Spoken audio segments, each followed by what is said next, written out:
Bonjour à toutes et à tous et bienvenue sur ma chaîne YouTube Inspire entre elles. Pour rappel, ici on partage des expériences de vie, des connaissances, des conseils sans aucun jugement, beaucoup de fou rire et de bienveillance pour que chacun se sente encore plus à sa place dans ce monde.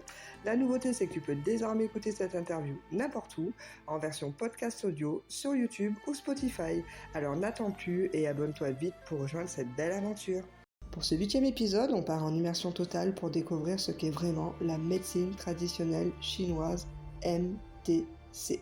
J'ai fait un 360 degrés sans filtre, sans tabou, zéro langue de bois, pour que vous repartiez avec une compréhension qui soit claire, nette et limpide de cet art millénaire qui est au service de notre santé moderne. Et pour ce faire, que de mieux que de se rendre à l'Institut de médecine traditionnelle chinoise d'Avignon, où j'ai eu la chance de rencontrer son directeur, Thierry Vinet. Ça a été un échange riche, cash, ultra transparent, pour que la MTC n'ait plus aucun secret pour vous. Alors les amis, accrochez bien votre ceinture, le voyage commence ici. Bonjour Thierry. Bonjour Fabricia. Donc déjà Thierry, un grand merci, et vraiment infiniment, parce que je suis très heureuse d'être là aujourd'hui avec vous. Et on va découvrir ensemble un peu plus ce que c'est la médecine chinoise. Donc Thierry, si vous voulez bien, est-ce que vous pouvez vous présenter ? Personnellement, je me définis avant tout comme un praticien de médecine traditionnelle chinoise et ostéopathe. Voilà. Ensuite, mes différentes casquettes, en plus d'être directeur de l'IMTC, je suis également président du syndicat, le SIATEC. Je suis coprésident de la Confédération française de médecine traditionnelle chinoise. Et mes titres, donc je suis bien sûr ostéopathe, praticien en médecine chinoise, j'ai un master en médecine traditionnelle chinoise de l'Université d'État de Shanghai. Je suis heilpraktiker, donc diplômé d'Allemagne en RFA, et j'organise des voyages de médecine traditionnelle chinoise pour mes étudiants en fin de cursus à l'Université d'État de Shanghai. Oh, chouette, donc ils vont carrément en Chine quoi. Carrément, ils vont sur le terrain. Quand on est passionné, on ne va pas passer le temps. 42 ans que je fais ce métier et je dis toujours que j'en apprends régulièrement et tous les jours. Et j'aime bien une phrase de mes amis chinois qui dit « Quand on est trois, il y en a toujours un qui enseigne aux deux autres, c'est pas toujours le même. » C'est vrai. Ouais, je suis complètement d'accord avec ça. Bon, bah, il doit avoir un planning bien chargé, monsieur Vinet. Je suis aussi, j'ai mon cabinet, plus toutes les activités que je vous ai citées. Et heureusement, je suis entouré de collaborateurs et de collaboratrices très efficaces et voués à la médecine traditionnelle chinoise. Ouais, c'est des passionnés aussi. Des passionnés aussi. Et qui ont de l'humain. De l'humain, j'insiste beaucoup. Donc l'IMTC, est-ce que vous pouvez nous le présenter ? Alors, l'IMTC, elle fait suite à une première école que mon père René Vinet avait fondée, qui était l'AFT en 1981. Et en 88, il a voulu raccrocher en disant « je ne peux plus tout seul ». Donc, on était quelques-uns à lui dire « écoute, c'est dommage, on va te seconder si tu le veux bien ». Et à 4, on a décidé de créer avec mon père l'Institut de médecine traditionnelle chinoise. Donc en 1988, nous avons créé l'Institut de médecine traditionnelle chinoise. Nous avons commencé par un premier centre, à l'époque on était à Orange, puis après Paris, puis après Toulouse, puis après Bordeaux. Voilà, on a grandi au fur et à mesure de la demande et maintenant on garde ce parcours-là. Voilà. D'accord, donc en fait votre père était le fondateur. Mon père était le fondateur. Voilà. Ah, ok. Il a eu le titre de professeur de médecine traditionnelle chinoise à la fois de l'université et des hôpitaux de Pékin et de Shanghai. Moi, je ne suis qu'un honorable visiting professor, ce qu'on a dit, un professeur honoraire, pas titulaire, parce que je ne parle pas le chinois. Voilà. Oui, mais je veux dire, vous avez donc baigné là-dedans étant jeune. Tout à fait. Tout à fait. Ok, mais ça on y reviendra un peu plus tard. Mais au moins je commence déjà à comprendre le pourquoi du comment. Donc l'IMTC, il me semble que c'est 3 écoles. Alors l'Institut est composé de 3 écoles dans 3 villes différentes. Avignon qui est la maison mère, Paris et Toulouse. L'enseignement se fait de la même manière sur les 3 centres, mais chaque fois à des dates différentes pour permettre à ceux qui ne peuvent pas assister aux cours, par exemple sur Avignon, peuvent aller le récupérer sur Toulouse ou sur Paris. Il y a à peu près 25 à 30 enseignants à l'IMTC quand même. Alors j'ai des professeurs qui sont fixes sur certaines villes et on complémente par des enseignants de la maison mère pour aller ou sur Paris ou sur Toulouse selon les spécialisations qui sont demandées. Ok. Vous avez combien d'élèves aujourd'hui? À l'heure actuelle, on tourne à 325 étudiants, plus les spécialisations qui sont à part. On va dire, dans le cursus de base, nous sommes à 325 étudiants. D'accord. Il me semble que c'est 5 ans le cursus. Tout à fait. Le cursus est de 5 ans. Donc vous avez, alors je vais vous donner les étapes. Hein. Première année, souvent les gens ils découvrent, ils apprennent, voilà, qu'est-ce que c'est la médecine chinoise, ils se positionnent. Deuxième année, fin de deuxième année, vous avez un UV, vous passez un UV d'acupuncture, où on apprend, où les gens doivent nous montrer qu'ils savent où se trouve le point, à quoi il sert, comment on le pique. Ça c'est l'UV de la deuxième année. Alors, acupuncture, pour les gens qui ne connaissent pas, peut-être, c'est voilà. Planter des aiguilles. Planter des aiguilles, voilà, c'est mettre des aiguilles sous la peau. On peut même masser certains points. Mais nous, c'est surtout de s'assurer que lorsqu'ils font cet acte-là, ils connaissent vraiment bien leurs points, qu'ils ne soient surtout pas dangereux. Voilà. Donc, cet UV, une fois passé, il passe en troisième année. En troisième année, c'est plus ce qu'on appelle un examen de TWINA et de médecine manuelle qui comprend le massage chinois, hein, donc massage traditionnel chinois, plus les normalisations. Et à la fin, ils ont un certificat de médecine manuelle qui, à partir de là, va leur permettre de commencer à pratiquer sur des pathologies simples, surtout des pathologies ostéo-articulaires, car on a remarqué que dans notre monde, la douleur est très importante. Et c'est vrai que la médecine manuelle, pour les douleurs, elle est royale. Elle soulage. Bien sûr. Et puis en plus, ils vont traiter en médecine manuelle, mais ils vont rajouter de l'acupuncture là-dessus, des ventouses, de la moxibustion qui consiste à chauffer les points d'acupuncture. Voilà. Mais attention, tout cela se fait bien sûr après un bilan. Et j'insiste beaucoup là-dessus parce que pour moi c'est un leitmotiv important. Premièrement, ne pas nuire. Et donc ce bilan doit comporter, selon les demandes du patient, ce qu'on appelle des tests d'exclusion qui permettra de dire là je peux, là je ne peux pas. Je réoriente vers les confrères de la médecine moderne avec qui nous travaillons en bon entendement. Oui, bah alors là, moi, ça répond déjà à une question qu'on verra un peu plus tard, mais qui répond complètement à l'éthique pour moi. C'est qu'on ne fait pas n'importe quoi avec les humains. Et c'est très important d'être formé. Et c'est pas des formations sur un week-end qui coûtent 200 euros. Je suis très claire avec ça, ou n'importe qui vous forme avec n'importe quoi. Et je pense que c'est très important parce que vous avez des vies entre les mains et tu ne peux pas faire n'importe quoi. Tout à fait. Alors surtout, ce qu'il faut savoir aussi, c'est que notre cursus de médecine traditionnelle chinoise est ouvert à tout le monde. Oui. Je pense que c'est une des questions que vous c'est des prérequis, ouais. Les prérequis, donc on les analyse bien sûr, mais dans ces prérequis et dans ces personnes qui viennent chez nous, il y a des gens qui viennent déjà du milieu médical. Je pense. Il y a des gens qui ne viennent pas du tout du milieu médical. Pour ceux qui ne viennent pas du milieu médical, parallèlement, nous leur faisons faire ce qu'on appelle une formation en études du corps humain qui se fait en e-learning, etc. Et lors du contrôle final au DNMTC, il y a cette partie-là qui est vérifiée par des personnels du milieu médical, médecins et infirmiers, etc., qui vérifient que les gens qui passent ce diplôme ne soient pas dangereux. Non, mais je trouve que c'est rassurant. Bien sûr, bien sûr. Alors, par contre, chez nous, ils ont beaucoup de travail à la maison. C'est au total 21 jours complets dans l'année, hein, moitié théorie, moitié pratique. Il y a un service pédagogique qui les suit, il y a des examens réguliers, il y a, voilà, on s'assure qu'il y a un suivi personnalisé, mais global. Voilà. Et que si quelqu'un est trop largué, on va essayer de voir pourquoi, essayer de l'aider. Ouais, de comprendre, de l'accompagner, ouais. Voilà. Et de repérer aussi, peut-être qu'il y a des personnes qui ne sont pas non plus faites pour ça. Exactement. Mais c'est pour ça que la première année, si vous voulez, la première année est une année de découverte et qui fait que nous avons à peu près 25%, de 20 à 25% de personnes qui disent ben non, ce n'est pas fait pour moi, ou c'est trop de travail, ou ça ne me correspond pas. C'est tout à fait normal. Hein. Oui, ça s'appelle un filtre naturel, comme toute grande formation, je pense. Hein. Exactement. Ça demande énormément de travail. Voilà, et quand on travaille à côté, et pour ceux qui ont une vie de famille, ça demande beaucoup de travail. Bien sûr, mais moi je leur tire mon chapeau, ayant été passé par ce biais-là également, qui demandent beaucoup de travail, je leur tire mon chapeau parce que c'est un sacré investissement quand même. Hein.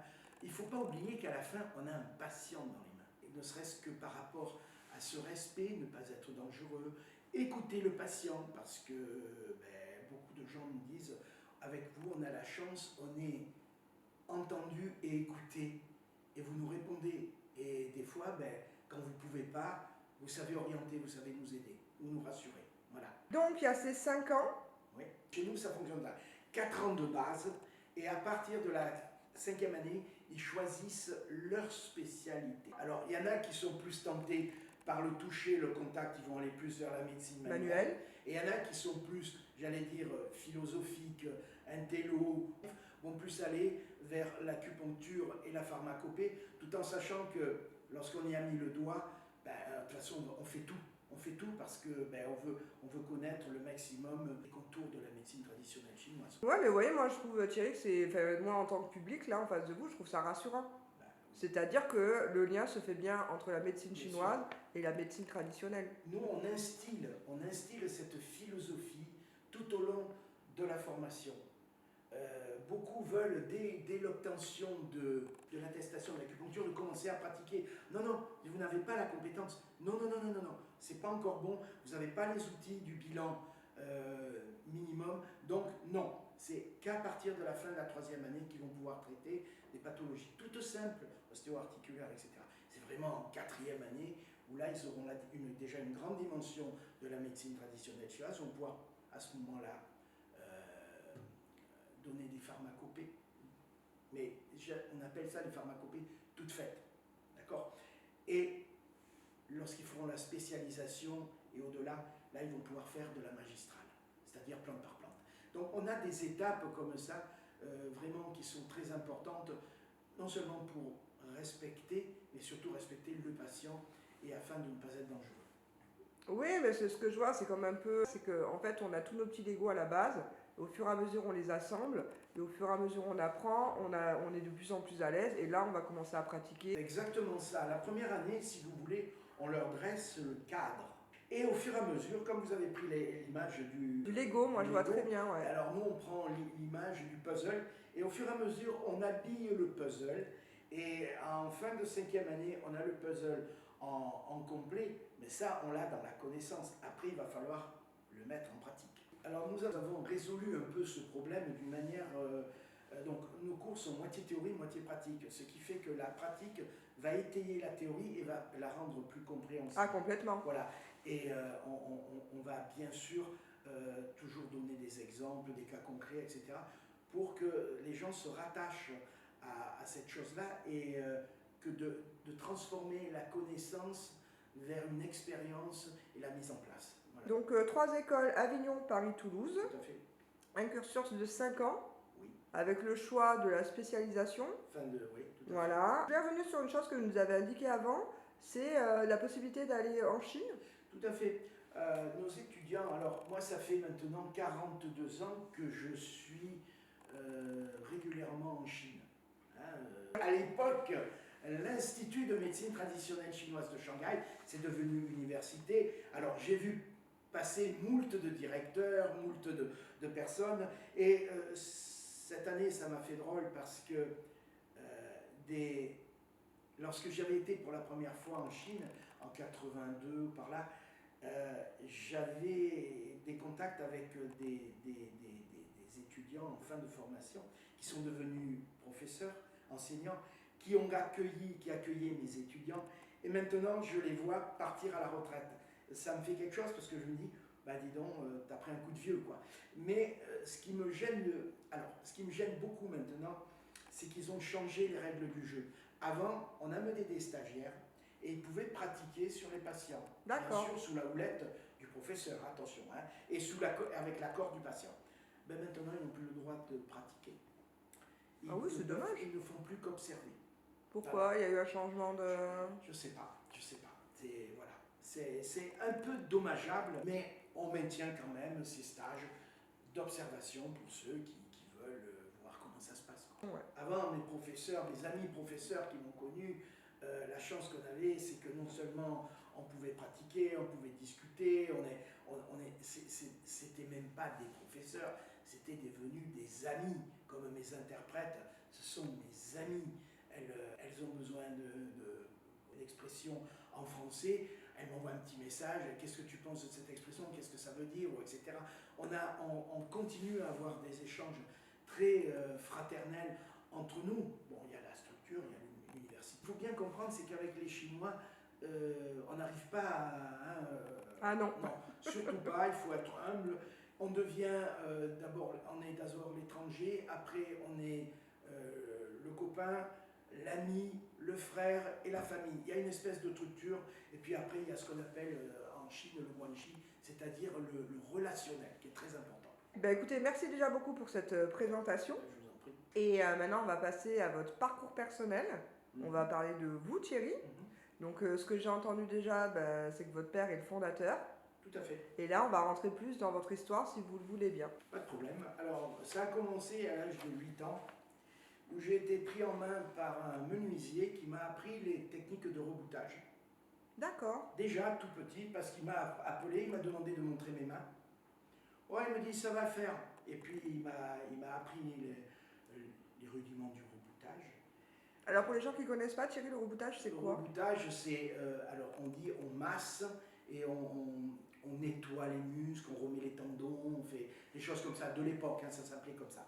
Donc, riche de ça, j'ai commencé à faire des bricoles sur les uns sur les autres, avec succès.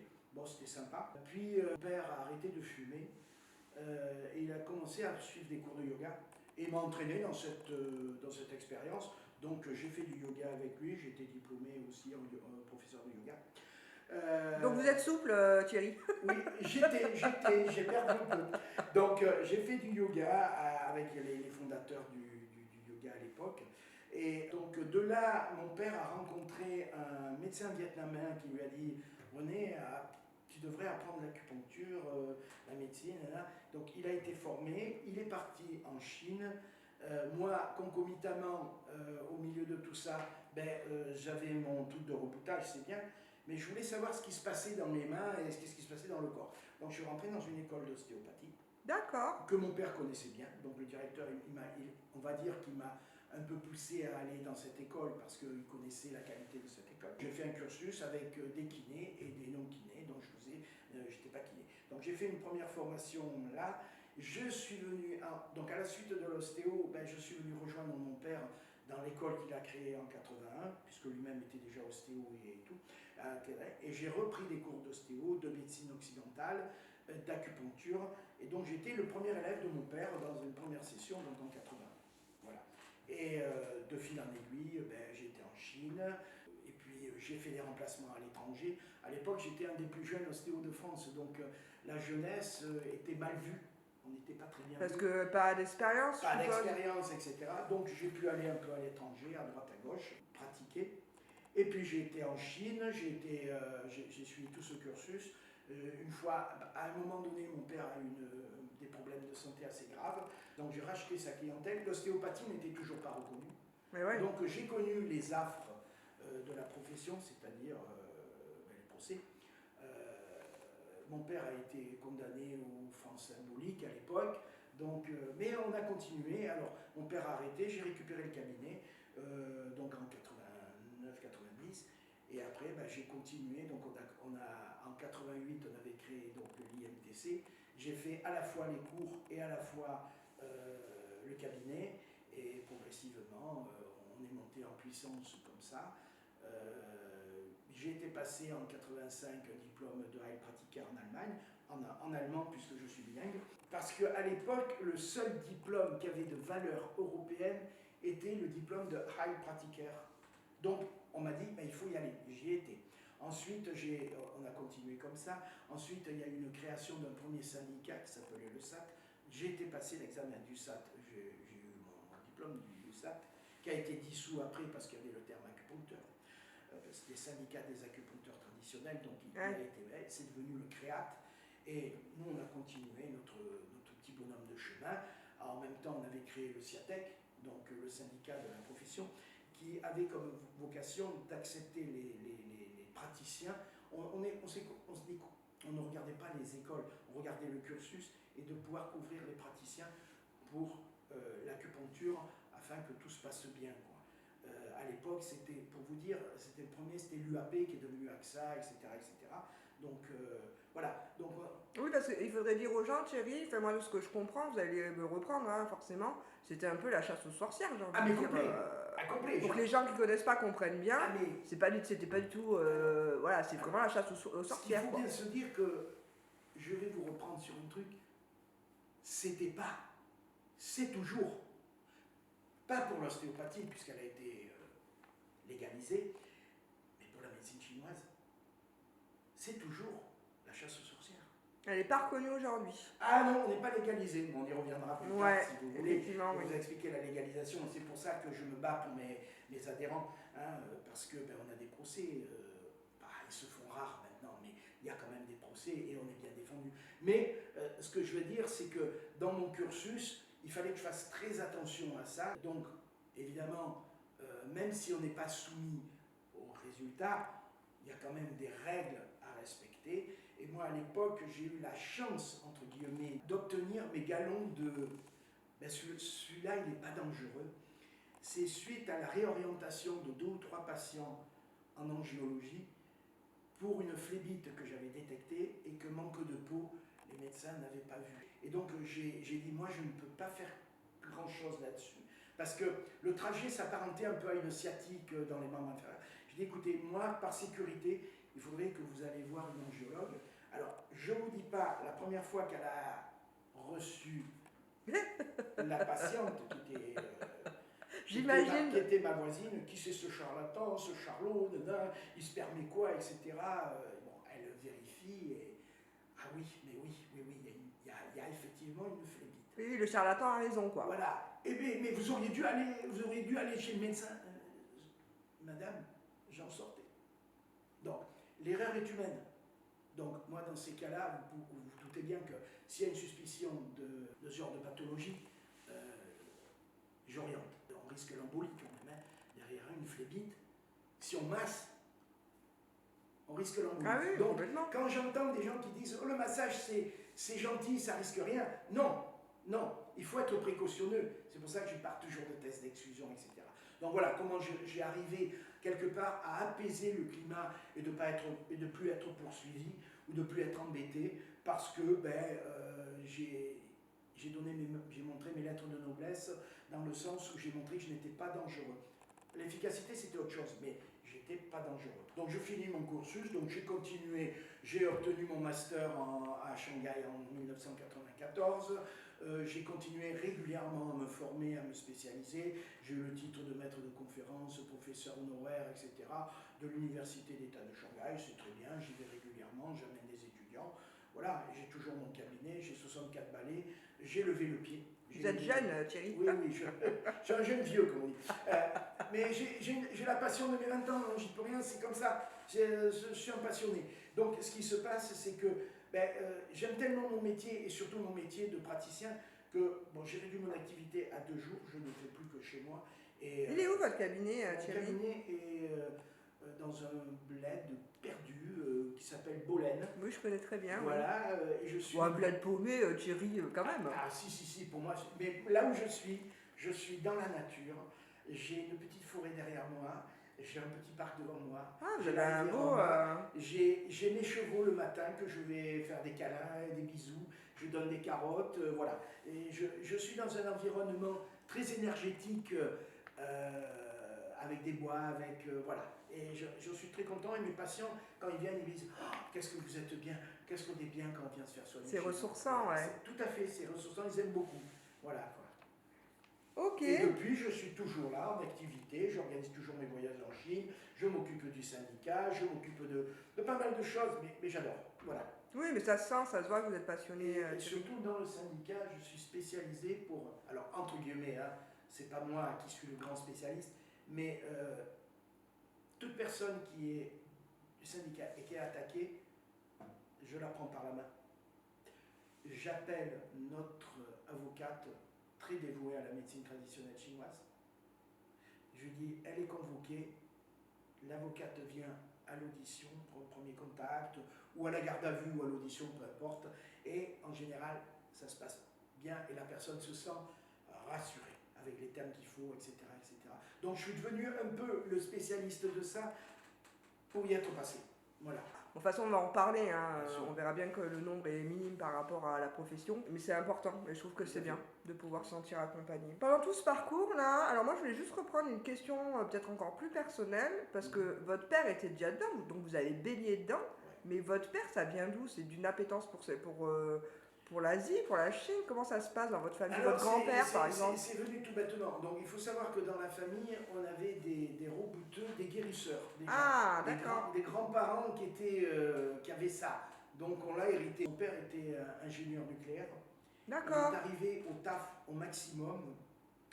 Et on voulait même l'amener à aller beaucoup plus loin, retourner à Paris, à la Défense. Et il a eu une phrase magnifique pour les gens qui sont venus lui proposer. Il les a installés sur notre terrasse à l'époque. Il prenait l'apéro, il fait « Vous voyez cette montagne? Ça s'appelle le Mont Ventoux. Il n'y a pas le Mont Ventoux à la Défense. » Et là, notre directeur a compris, il a dit « J'ai compris René, il n'y a pas de problème. » Donc, il a arrêté le nucléaire pour se consacrer à la médecine traditionnelle chinoise. D'accord. Tout s'explique en fait. Et Tout c'est à une fait. continuité. Tout à fait, tout à fait. C'est comme ça, et qui sait, j'espère que ma fille prendra le relais, on verra. Et bon, elle a attaqué les études de médecine traditionnelle chinoise, on verra ce que ça va donner. Comme on dit, hein, on verra. Moi, je la pousse sans la pousser, hein, attention. Je lui laisse son libre arbitre. Hein. Oui, son propre chemin Voilà. aussi. Oui, parce que moi j'ai vécu de par mon père, à un moment donné, il m'a dit, tu sais, il y a un master qui se crée à Shanghai. Ah ouais, il faut que tu y ailles. Oui. Rassure-moi, il n'y a pas que de la pharmacopée. Ah non, t'inquiète pas. Il y avait 80% de pharmacopée. Bon, ben, j'ai avalé la couleuvre, et puis voilà, quoi. Je l'ai fait, voilà. Oui, je comprends. Enfin, là, déjà, on est dans une autre génération. Tout à fait, Et je pense qu'il faut aussi que chaque enfant fasse son propre chemin. c'est ça. Et si elle doit venir dans la médecine chinoise, elle y sera. Écoutez, de toute façon, je suis là pour... c'est pas pour rien que je suis là pour l'aider. Si elle choisit la médecine chinoise, ben, je l'aiderai. Si elle choisit autre chose, je l'aiderai dans sa voie qu'elle choisit. Je veux dire, on est né pour quelque chose, c'est pas pour rien. Le tout, c'est de savoir pourquoi on est fait. Voilà. C'est ça, moi j'appelle ça la mission de l'âme ou la mission de Tout à fait, tout à fait. C'est pour ça que le métier d'infirmière, d'urgentiste, tout ça, pour moi, je leur tire mon chapeau. Parce que pour l'avoir vécu de l'intérieur, alors il y en a qui étaient très humains, il y en a qui l'étaient moins par rapport aux émotions, mais c'est un cadre très particulier et je suis très contente d'être passé par là parce que ça me permet de parler de certaines choses et surtout de rassurer certaines personnes. Ouais, mais je comprends complètement. Et je trouve que c'est beau ce que vous dites parce qu'on le dit. On l'a dit souvent pendant le Covid, hein, on a vraiment remercié notre personnel médical, mais je pense qu'on ne le dit pas assez. Non, c'est des métiers très très durs, humainement fait. parlant. Et comme vous dites, après c'est de partout. Il y a des gens qui sont plus humains, d'autres moins humains. Il y en a, c'est peut-être une carapace qu'ils n'ont pas envie d'absorber toutes les émotions. Mais en tout cas, moi je suis comme vous, je leur tire mon chapeau. Surtout aujourd'hui. Aujourd'hui, pour moi, entre ce que j'ai vécu moi et maintenant, je veux dire, je les plains. Je les plains. Moi, j'ai eu de la chance. Et maintenant, les pauvres, ils sont... c'est très compliqué, ouais. Très, très compliqué. Ben, on a beaucoup d'émissions, on a beaucoup de burn-out. Non, c'est clair. Pour ne rien vous cacher, il y a combien de praticiens hospitaliers ou infirmières libérales qui viennent apprendre chez nous pour le côté confortable de pouvoir humainement discuter et approfondir avec le patient. Ouais, de prendre le temps. Là, elle me dit, ben, je fais une toilette, je fais deux piqûres, je suis... Ben, voilà. Mais là, elle me dit, toi, tu as de la chance, tu m'interroges, voilà. Oui, mais parce que je pense qu'ils veulent retrouver du sens. Alors le sens, ils l'ont toujours, parce qu'ils sont encore là, mais de l'humain. C'est pour ça que moi, personnellement, à l'IMTC, je n'ai pas d'employés. Oui, je comprends. J'ai des collaborateurs et des collaboratrices. Et pour moi, ça, c'est fondamental. Je les mets au même niveau que moi. C'est ça qui est important. On a un échange, on est des humains. Non, mais c'est important ce que vous dites, parce que ça, j'y crois beaucoup. Mais oui. Et une question, donc moi, quand je pense médecine chinoise, traditionnelle chinoise, moi, je parle beaucoup de valeurs, en tout cas, il me semble, de philosophie de vie. Tout à fait. Voilà. Donc, c'est quoi les valeurs et philosophies qui vous guident, en tout cas, dans votre pratique aujourd'hui et dans votre pédagogie, puisque vous donnez des cours, vous accompagnez vos élèves. C'est quoi vos valeurs et votre pédagogie, votre approche? Alors, là, on est obligé de parler de l'énergie. Ah, Voilà. Donc, pour nous, en médecine traditionnelle chinoise et en philosophie, tout est basé sur la notion de chi, d'énergie. On le traduit par énergie, mais alors, quand on passe du côté de la technique entre parenthèses, on va dire c'est un matériel invisible sans cesse en mouvement qui, lorsqu'il se densifie, devient de la matière. On prend le sucre, on le met dans un verre d'eau, on le touille. C'est de l'énergie, c'est sucré, mais on ne la voit pas. Par contre, le bloc de sucre, on l'a vu. Donc, pour nous, en médecine traditionnelle chinoise, on est basé sur le qi. Bien sûr qu'il y a, un peu comme l'électricité, deux choses qui s'appellent le yin et le yang, d'accord, qui doivent être équilibrées. Alors, il y a plein de notions liées au yin et au yang qu'on développe dans l'enseignement, si vous voulez. Et ce yin et ce yang distribués par le sang, l'énergie, le liquide organique, redistribués dans ce qu'on appelle les trois réchauffeurs, à un moment donné, ben voilà, ça c'est notre philosophie. Ce qui est important, c'est que le qi doit être en permanence en mouvement. Il ne doit pas stagner.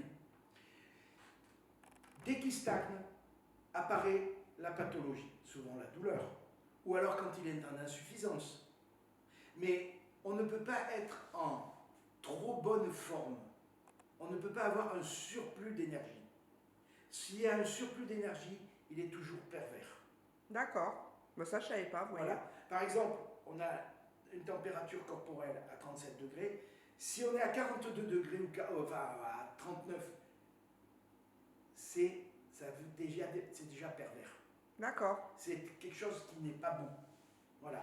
Et dans ce sens-là, donc, notre rôle à nous, c'est de se débrouiller, peu importe les méthodes que nous utilisons, de s'assurer qu'il y ait la libre circulation énergétique. D'accord, ok. Voilà. Et qui dit ça aussi, attention, il y a le côté psycho-émotionnel qui intervient là-dessus. Parce qu'on pense physique, mais un organe a obligatoirement une psyché, quelque chose de psycho-émotionnel. Le foie, la colère.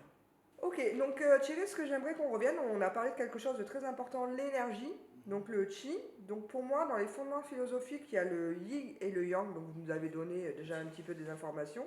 Le chi, pour moi, c'est l'énergie vitale. Oui. Je sais qu'il y a 5 éléments dans la médecine traditionnelle chinoise.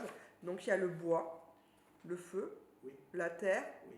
Le métal et l'eau. Tout à fait. Voilà, et il me semble que chaque élément représente une manifestation de la nature et qu'il y a une correspondance avec les organes. Les organes et la psyché. Voilà, donc qu'est-ce que vous pouvez nous en dire un peu plus sur tout ça? Bien sûr, alors on va commencer par la base. Le rein, c'est l'eau. D'accord. Logique. C'est le nord, c'est, on va dire... c'est le nord, ça me fait penser au film. Non, mais ça paraît bête, mais c'est le nord et c'est la thésaurisation, c'est la retenue, c'est la réserve, c'est fondamental, c'est la volonté. Ensuite, on va faire dans le sens classique. Normalement, on commence par le poumon, mais moi je vais commencer par les reins, ça change un peu. Ensuite, vous avez le foie. Après l'hiver, la saison de l'eau et l'hiver, vous avez le printemps. C'est l'émergence, c'est le mouvement, ça monte. C'est le bois qui pousse, c'est la verdure, c'est toutes ces choses-là. Et donc c'est le foie, mais c'est également la vésicule biliaire en tant qu'organe complet. Et c'est la psyché, la colère. Alors quand je dis la colère, c'est ce qu'il faut voir, c'est la colère plutôt positive.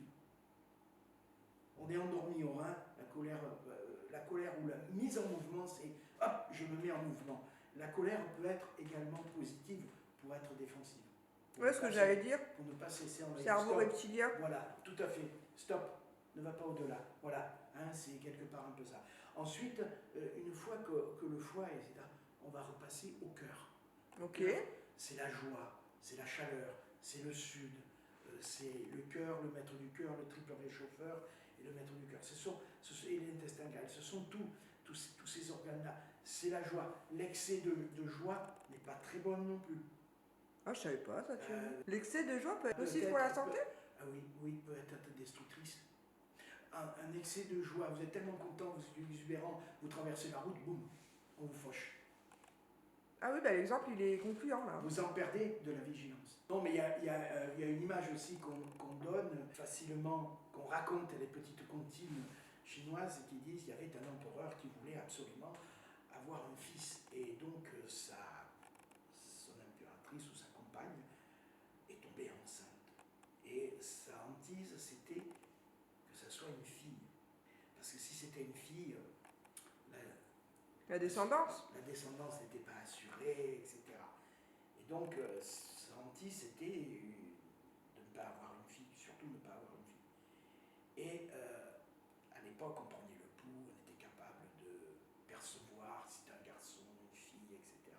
Le médecin, connaissant ce problème, prend le pouls, détecte que c'est un garçon. Il a eu le geste sûr, entre guillemets, il dit, si je lui annonce, l'excès de joie peut la perturber tellement qu'elle peut faire des bêtises ou ça peut aller. Donc il lui dit, Majesté, certes, vous êtes enceinte d'un garçon, mais attention, il risque d'avoir des pathologies, donc faites très attention. Donc il lui a fait un excès de joie, entre guillemets, et hop, il a ramené la joie. Il a contrôlé. Il a contrôlé la joie de telle sorte que ça ne soit pas préjudiciable. Donc une fois que la joie et le cœur est passé, on va passer à la rate. La rate, la cinquième saison, ce qu'on appelle la cinquième saison, les intersaisons. La rate terre, la terre, donc la matière. Elle, là, c'est la pensée. Dans la psychologie, c'est la pensée. Oui, j'entends beaucoup parler quand on rumine beaucoup, qu'on est très machin, c'est la rate. Exactement. La rumination, c'est l'excès de pensée qui nuit à la rate. La pensée est positive, l'excès de pensée est négatif. Et après, eh ben, on redescend vers le poumon ou l'automne. Et là, c'est le poumon, le gros intestin, c'est le métal qui est tranchant, c'est la tristesse.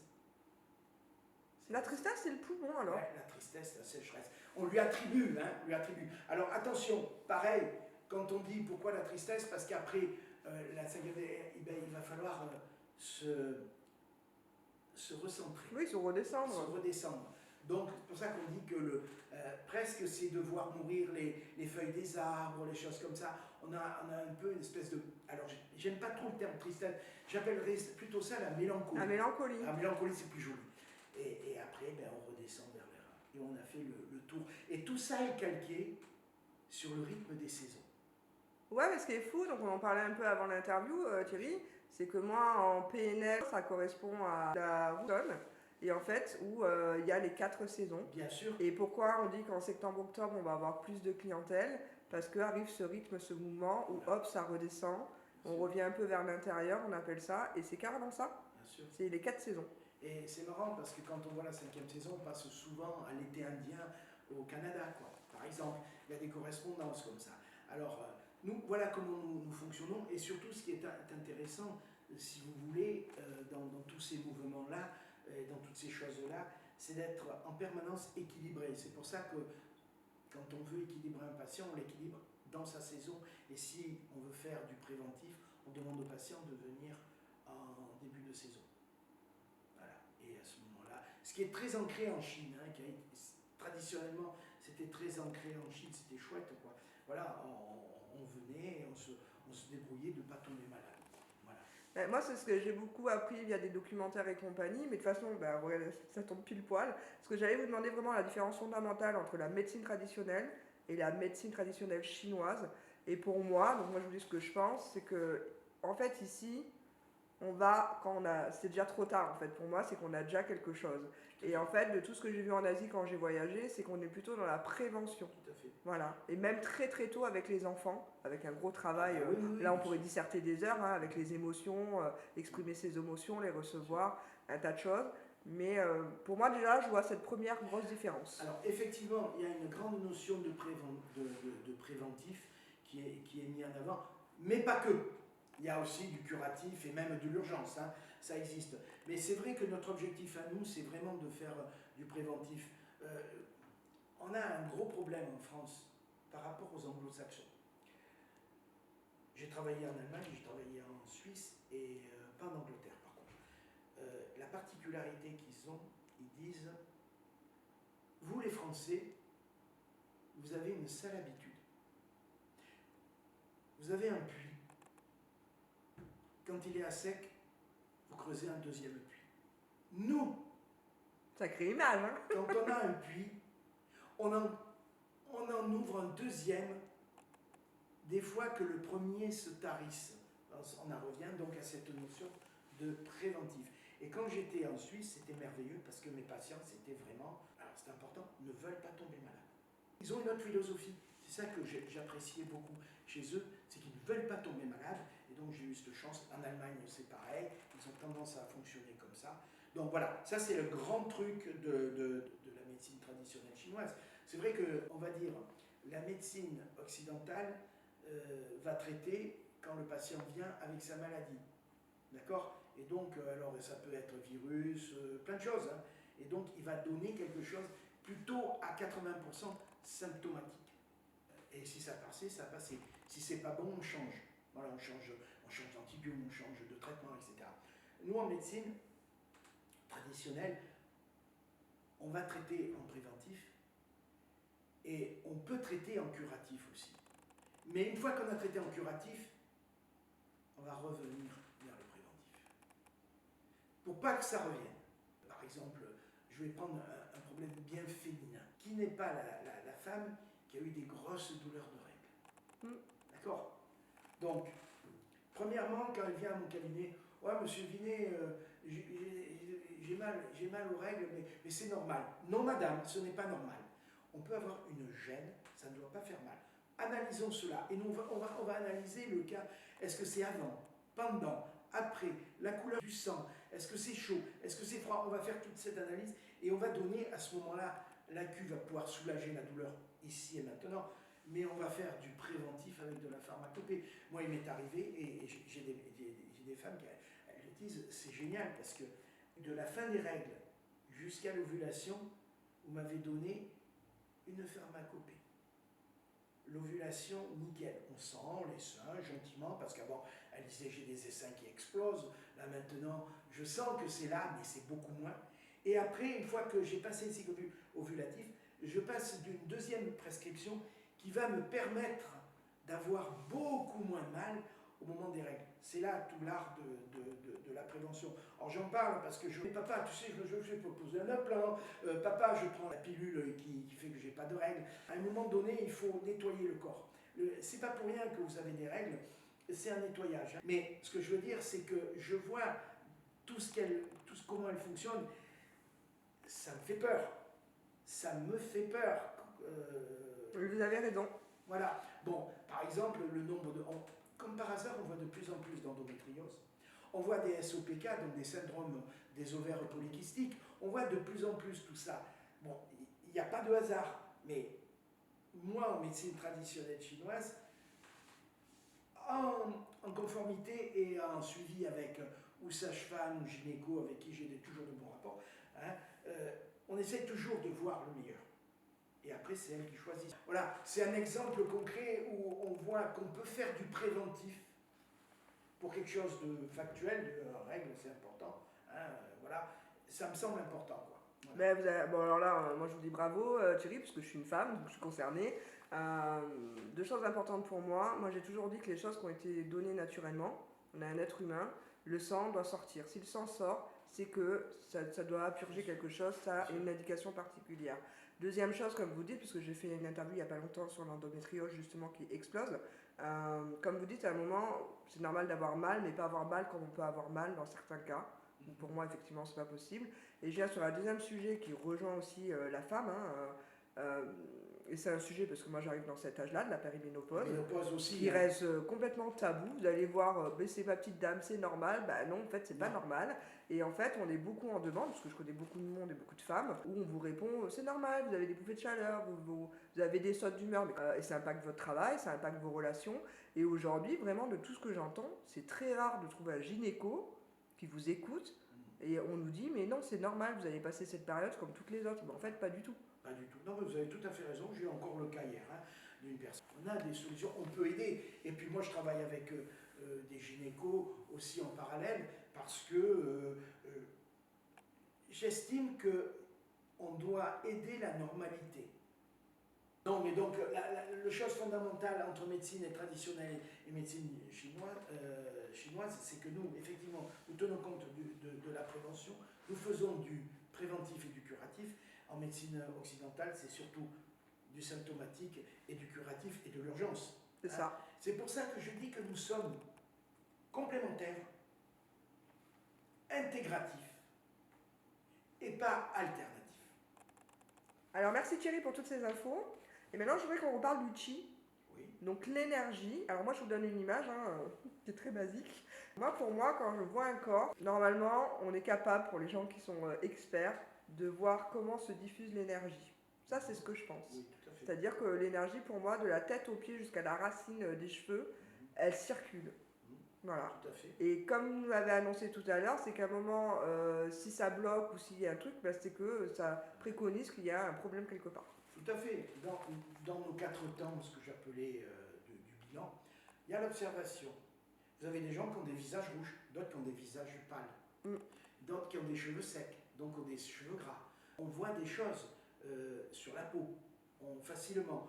Donc, en fait, ne serait-ce que déjà dans une première approche, l'observation va pouvoir nous donner une idée du qi, et notamment du chêne, les yeux, l'éclat de l'œil. C'est l'ensemble des activités psychologiques que vous êtes porteur. Vous avez le gars qui est endormi, etc. Puis la personne qui a, vous savez, qui est très vif. Qui est très vif. Et il peut y avoir, et ça on le voit dans les yeux, énormément dans les yeux, l'éclat des yeux, etc. Voilà, ça peut vous donner un ordre d'idée. Comment on peut déjà voir dans un premier temps le qi chez une personne.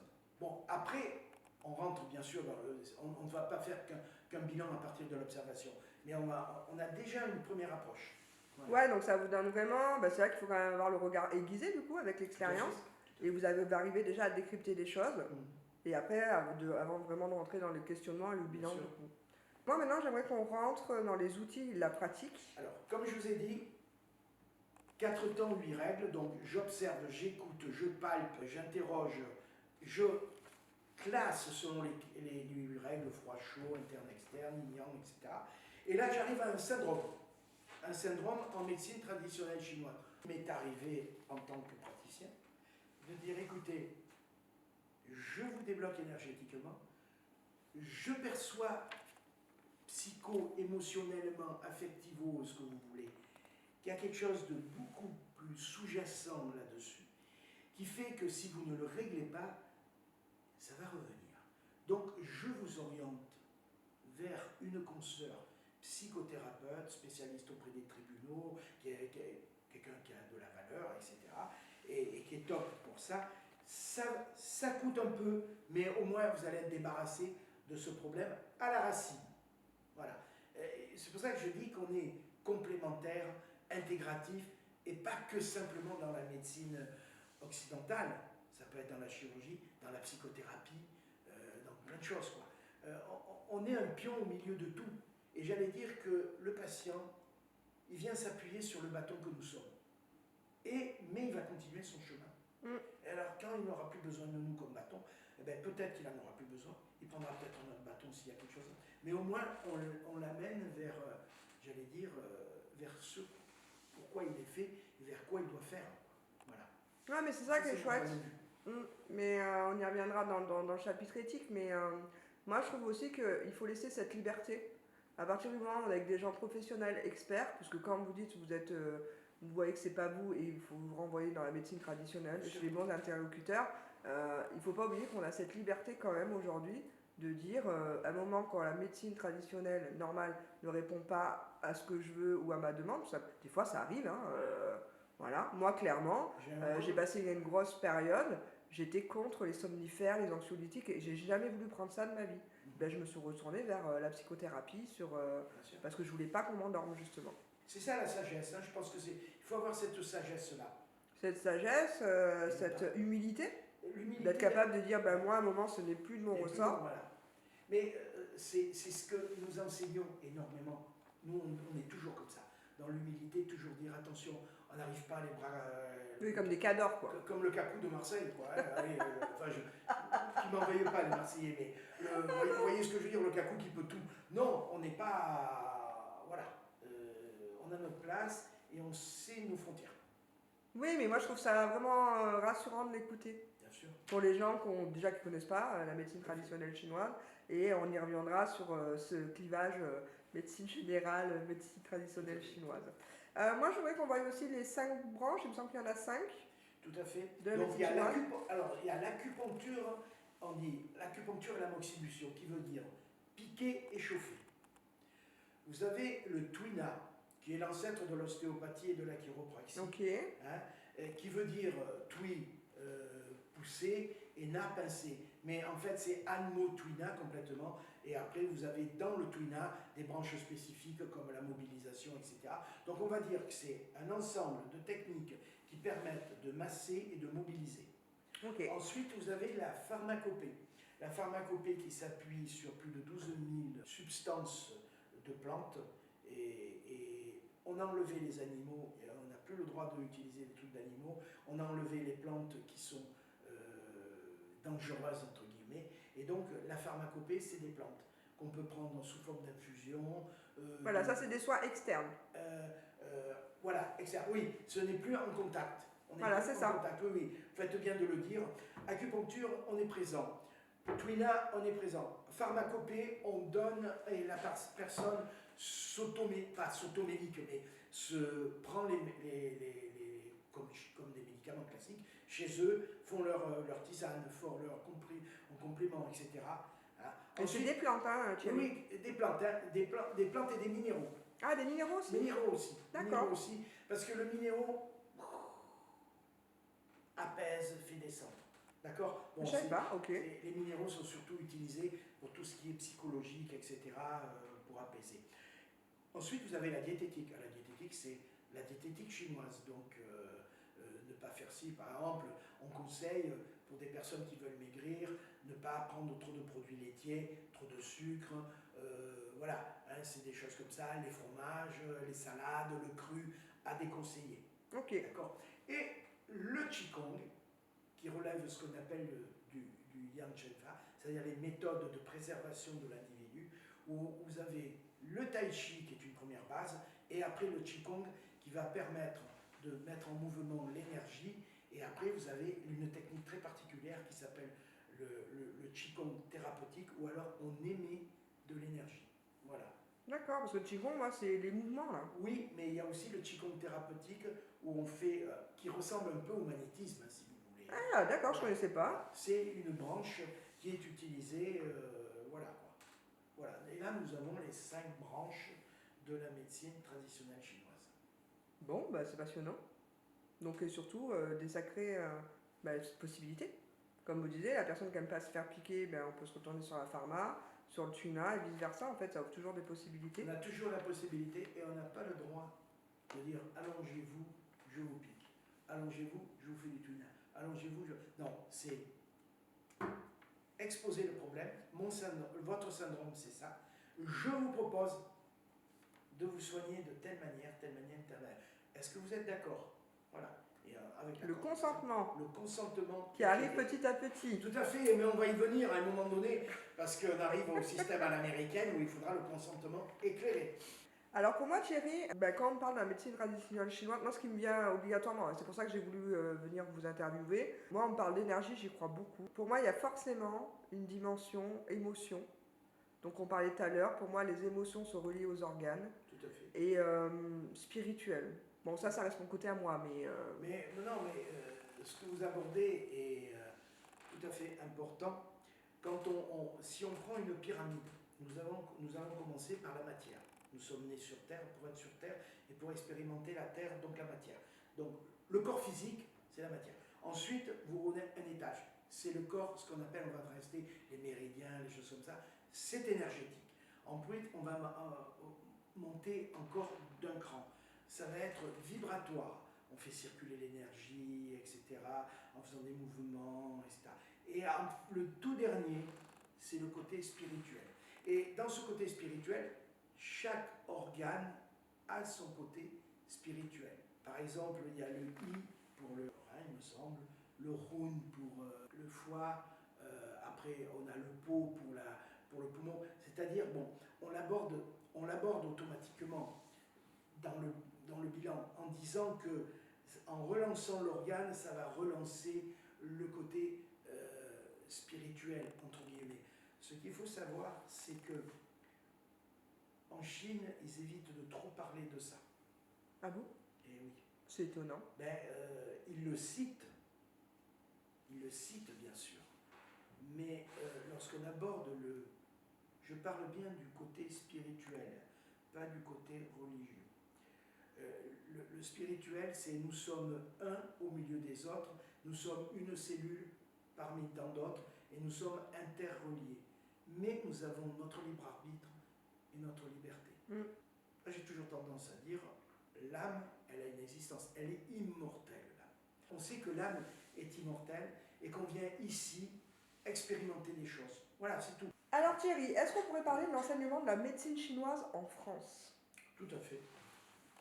Alors, il faut savoir que l'enseignement de la médecine traditionnelle chinoise en France est libre. D'accord. Simplement, la pratique de la médecine traditionnelle chinoise pour des non-docteurs en médecine est illégale. Donc elle n'est pas reconnue. Elle n'est pas reconnue, elle n'est pas légalisée. Quand je dis illégale, pas toute la médecine traditionnelle chinoise. Simplement l'acupuncture, parce que c'est le fait de passer l'aiguille à travers la peau. Si on fait du laser, pas de souci. Si on fait de la digito, pas de souci. Si on donne des plantes, c'est des compléments alimentaires, pas de souci. Donc la pharma? La pharma, il n'y a pas de problème. Ah, donc c'est vraiment le fait de piquer. C'est juste cet acte-là. D'accord. Voilà. Une question par exemple, moi j'ai envie, par exemple je connais rien, et j'ai envie d'aller faire une séance de médecine traditionnelle chinoise avec un praticien. Du coup, est-ce qu'il est référencé quelque part? Le terrain est ainsi composé. Vous avez 3 organisations professionnelles membres dans lesquelles il y a des praticiens qui sont adhérents. D'accord. Et on a les adresses et les téléphones. Ces 3 OPM, ce qu'on appelle organisations professionnelles membres, sont la Fédération nationale de médecine traditionnelle chinoise, le SIATEC, le syndicat indépendant des acupuncteurs traditionnels et thérapeutes en énergétique chinoise, et l'UFPMTC, l'Union française pour la médecine traditionnelle chinoise. La fédération et l'UFPMTC classent les écoles et les adhérents et les praticiens. Nous, au SIATEC, dont je suis le président, je ne classe que les praticiens. D'accord. Voilà. L'exercice, donc, étant illégal dans notre profession, c'est pour ça qu'il nous faut une responsabilité civile professionnelle, ça, qui est commune de partout, mais surtout une couverture juridique, qui fait qu'en cas de procès, on est défendu. Voilà. Oui, vous êtes couvert. On est couvert. Et donc accompagné par un avocat. Tout à fait, tout à fait, tout à fait, pour sécuriser la chose. D'accord. Il me semble que vous faites un congrès une fois par an. Tout à fait. Cette année, il a lieu exceptionnellement le 21, 22 et 23 novembre. À Aix-en-Provence, il a lieu tous les ans. En général, il se situe toujours à la période du 10, 11, 12 novembre pour essayer de ne pas empiéter sur des vacances pour les gens. D'accord. Oui, c'est-à-dire ouvrir une disponibilité au plus grand nombre. Tout à fait. Et donc ce congrès, qui est organisé par la Confédération française de médecine traditionnelle chinoise, a lieu à Aix-en-Provence tous les ans, sur 3 jours, avec des salles plénières et des ateliers. D'accord. Donc là, vous avez des différents intervenants. Tout à fait. Sur les différentes branches, je suppose, de la médecine. Tout à fait. Et des exposants. C'est une grande réunion professionnelle. Hein. On est le 2e congrès européen. Ah, bah oui, quand même. Le premier est à Rothenburg, en Allemagne. D'accord. Et le 2e, c'est notre congrès à Aix-en-Provence. D'accord. Et pour les gens qui nous regardent et qui comprennent bien, c'est qu'une personne comme moi, par exemple, n'importe qui s'intéresse à ce sujet-là, peut venir s'inscrire, donc payer son droit d'entrée, je suppose. Bien sûr. Elle tape Confédération de médecine traditionnelle chinoise congrès, et chaque fois, au moins 6 ou 7 mois avant, il y a le programme, le contenu, les coûts, les intervenants, tout est indiqué, et le béotien est le bienvenu. Ben super. Alors peut-être que là, effectivement, la vidéo ne sera pas prête pour ces dates-là, Mais en tout cas, vous l'avez noté que c'est chaque année. Donc si vous êtes intéressé, vous avez le Sciatec, vous avez les tas d'organisations que vous pouvez retrouver, je suppose, sur Internet. Bien sûr. Voilà. Et ce qui est très important, ce que vous avez dit là, ça classe les praticiens. Moi, je me dis, une personne lambda, j'ai envie d'être quelque chose de carré, qui a été certifié, qui a un diplôme, et j'ai toutes les structures de base, que moi je suis assez comme ça, je ne vais pas voir n'importe qui. Au moins, je peux me rassurer là-dessus. Alors, non seulement il y a ça, mais vous pouvez après appeler les différentes organisations. Est-ce que cette personne est vraiment bien diplômée de chez vous? Ouais, voilà. Voilà, une sûreté du cursus. Je conseille vivement qu'une fois que vous avez isolé la personne que vous souhaitez, passez-lui un petit coup de fil pour savoir si ça correspond bien à votre demande. Hein, parce que des fois, chez nous, il y a des gens qui font que de l'acupuncture, d'autres que du twinage. Ah, qui sont spécialisés dans une branche. Qui se sont spécialisés. Et il n'y a rien de pire que d'aller dans suivre une consultation et que ça ne corresponde pas. Autant passer un petit coup de fil, essayer de savoir si la personne elle rentre bien dans le cadre de votre demande. Oui, donc Thierry fait bien de le préciser, mais pour moi ça va de soi, peut-être pas pour tout le monde, mais pour n'importe quel praticien, il est toujours bon d'appeler, d'avoir la personne de vive voix. Pour moi c'est très important, pour déjà avoir un ressenti émotionnel, et ensuite de vraiment savoir s'il va pouvoir répondre aux besoins qu'on exprime. Donc c'est très important. Mais c'est très important parce qu'il n'y a pas de temps à perdre. On est d'accord, Thierry. Non, il n'y a pas de temps à perdre, je veux dire, voilà.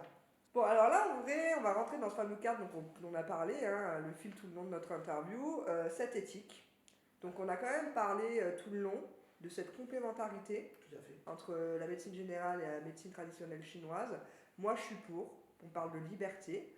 Et là, je vais dire mon avis, j'y vais franchement. Je trouve scandaleux qu'en 2025, ça soit pas reconnu en fait. Parce que ça se développe de plus en plus. On n'a qu'à regarder dans le bottin, quand on cherche des rendez-vous, des praticiens, qu'on est bien d'accord que la médecine chinoise, on la trouve assez couramment. Oui. Et je trouve ça scandaleux que ça ne soit pas reconnu. Disons que quand on regarde les choses et quand on interroge le commun des mortels français, il vous dit oui, j'ai déjà consulté des médecines douces et surtout la médecine traditionnelle chinoise de l'ordre de 60%. C'est quand même bizarre que la population nous consulte, vient nous voir et que nous ne soyons pas légalisés. C'est pas logique. Donc, évidemment, à la Confédération, on a travaillé en amont de tout ça. Pourquoi? Parce qu'on a établi premièrement le cadre par le manuel qualité référentiel. On s'assure que les écoles qui sont adhérentes aient un programme commun avec un nombre d'heures commun et bien clair, précis, et ensuite un diplôme commun qui va au moins dire que nous avons été examinés par nos pairs et que ce n'est pas du n'importe quoi. À partir de là, ce qui me semble à un moment donné logique, bon, moi qui suis au syndicat, qui m'occupe du syndicat, qui m'occupe des procès, etc., on a remarqué que ça fonctionne par vague. Et là, actuellement, la vague s'est un peu essoufflée, il y a moins de procès. Ils se calment. Ils se calment, ils sont encore en train de se poser la question, il serait peut-être temps qu'on les légalise. Mais le problème, c'est comment les légaliser? Voilà. Alors nous, on sait, soyons logiques, on connaît la méthodologie. Premièrement, bon, c'est sûr qu'avec les accalmies des procès, etc., et ce n'est pas parce qu'on gagnera des procès qu'on va être légalisé, pas du tout. C'est une étape qui dira, bon ben voilà. Par contre, par comment ça va se passer, c'est purement une histoire politique. Donc, Chambre des députés, Chambre des sénateurs, commission commune, dépôt de loi, amendement de la loi, loi promulguée. Voilà, je le fais en résumé. Voilà comment on arrivera à la légalisation. Après, notre touille à nous, chez nous, il va falloir qu'on mobilise nos adhérents, qui prennent leur bâton de pèlerin et qu'on aille interpeller nos députés, nos sénateurs, les chefs de parti, peu importe d'où ils sont, peu importe, mais essayer d'abord de leur faire comprendre qui nous sommes, leur expliquer ce que nous faisons et ce que nous souhaitons. Donc, c'est la partie lobbying qu'il faut faire. On n'a pas les moyens, on n'est pas comme ça se passe... dans des grands labos, par exemple. Voilà, les grands labos, ils peuvent se permettre, on a des exemples concrets, je ne citerai pas de nom, bien sûr, mais je veux dire, derrière, il y a quand même un fort lobby que nous n'avons pas. Nous n'avons pas ces moyens-là. Nous n'avons pas des millions et des milliards à dépenser là-dedans. Nous avons juste notre énergie et notre foi. Mais n'oublions jamais, la foi déplace les montagnes. Je suis complètement d'accord avec vous. Et on va la déplacer. À un moment donné, par notre persévérance, on va la déplacer. La vitrine, le manuel qualité, le diplôme, tout ça va avoir une réalité à un moment donné, puisqu'on se prémunit d'avant. On prévoit tout en avant. Et le jour où ça se passera, bien évidemment, ils viendront taper à notre porte, parce que, bien sûr, nous sommes plein dedans, quoi. Mais on est en plein dedans et c'est important ce que vous dites. Donc c'est vraiment par de l'engagement, par des actions. Voilà, mais je trouve simplement fou, ça c'est mon avis personnel et ça n'engage que moi, qu'on va reprendre le nerf de la guerre, c'est toujours l'argent. Donc c'est l'argent qui dirige le monde et je trouve ça malheureux parce que comme vous dites c'est complètement complémentaire et c'est fou qu'on mette encore des murs et avec des certains statures politiques notamment et voilà, il faut mener tous ces grands efforts pour amener finalement la santé aux gens tout simplement par d'autres biais. Alors, moi ce que je dis souvent, et après ça n'engage que moi, je dis nous on va faire un soin, on va soigner, c'est le patient qui va guérir, qui va se guérir. Je ne vais pas avoir la prétention de guérir, je vais faire un soin. Et avec ça, le patient va faire avec et va se guérir. Mais ça dépend de lui, pas de moi. Voilà. Moi, j'aurais fait le nécessaire. Après, c'est à lui de faire le reste du chemin. C'est pour ça que non seulement le préventif, le curatif, l'échange, la régularité, les choses comme ça, c'est nécessaire pour notre profession. Écoutez, c'est un message plein d'espoir et j'espère que ça se fera. Moi aussi. Mais on va y arriver. Ah, mais j'y crois, oui. Moi aussi, j'y crois ferme et définitif. Mais je me bats pour ça. J'ai cette lumière en moi qui me pousse à ça. Voilà, quoi. Bon, j'espère que je n'aurai pas 90 ans quand ça aura lieu. Mais bon, si même à 90 ans, ça a lieu et que je sois là, je serai quand même de toute façon content que ça se passe. Je comprends. Je comprends. Et puis ça répond vraiment, pour moi, à une demande de plus en plus présente des gens qui cherchent du bien-être. Donc toujours, comme je le dis, passer par la médecine générale, mais qui cherchent aussi d'autres parallèles pour se sentir mieux et aller mieux tout simplement. Tous les autres pays sont open. Vous imaginez qu'en Allemagne, non seulement je peux pratiquer, puisque j'ai le diplôme de la pratique, mais je suis également remboursé. Vous vous rendez compte? Pas par des mutuelles, par des caisses. Non, mais... Vous voyez, en Suisse, c'est encore pire, parce que c'est privé, donc en Suisse, on est légalisé aussi. Mais pourquoi en France, il n'y a pas ce système-là? Voilà. On sait pourquoi. J'interroge les pouvoirs publics là-dessus. Voilà. Et oui, je comprends. En tout cas, merci Je vous en prie. Thierry pour toutes ces informations. Ce qu'on va faire, les amis, je trouvais ça plutôt ludique aujourd'hui et Thierry a accepté, je trouve ça chouette. Et j'ai un ami à moi aussi qui a accepté, qui est d'ailleurs élève ici à l'IMTC. Et bien, c'est pour vous donner un avant-goût, c'est de voir, de faire un bilan énergétique en direct. Voilà, donc on ne va pas rentrer dans le long format, c'est pour vous donner une idée de comment ça se passe, qu'est-ce qui est décelé, et on va voir tout ça dans 5 minutes. Alors voilà les amis, c'est parti. Donc nous avons Thierry et nous avons Lionel qui vient pour une consultation. Alors premièrement, tu viens me voir pourquoi, Lionel? Alors depuis quelques temps, je suis assez fatigué, surtout en fin de matinée. Je suis 1h et demie avant le départ, 10h30, 11h. Grosse fatigue, limite vraiment piqué du nez. Quand je mange, ça se passe bien, et après, vraiment après le repas, 1h, 1h30 après, grosse fatigue aussi, mais vraiment dormir aussi. Fatigué globalement depuis 2-3 semaines. Ok. Peu importe ce que tu manges. Peu importe ce que je mange. Et depuis combien de temps tout ça? À peu près 3 semaines. 3 semaines. Il s'est passé un événement particulier il y a 3 semaines? Est-ce que tu as eu, je sais pas moi, un décès, un mariage, un baptême, quelque chose qui peut être aussi bien dans la joie que dans la tristesse? Plutôt un événement dans la tristesse, on va dire, un événement personnel. D'accord. Qui fait que voilà, que je cogite un peu depuis sur ça, et je pense que je remine au fond de moi. Très bien, très bien. Donc, est-ce que tu as des antécédents médicaux? Est-ce que tu as des ulcères ou des choses comme ça? Non, pas d'ulcères. Pas d'ulcères, etc. Pas de traitements médicaux en amont. Tu es plutôt en jouet ou plutôt au fond de tristesse, dans ton état général? Bonne question. Moi qui t'ai vu Oui. régulièrement Ouais. pendant les cours, tu es plutôt Plutôt jovial, oui, tout à fait. souriant, Oui, voilà, c'est ça. Oui. voilà, agréable, Oui, voilà, j'essaie de- voilà, pas agressif, rien du tout, Non, tu non, vois. non. Voilà, et Ouais. donc c'est pour ça que je me permets. Oui, tout à Et fait. donc quand je t'observe, alors il n'y a rien d'exceptionnel là, Ouais. apparemment, tu n'aurais même pas de...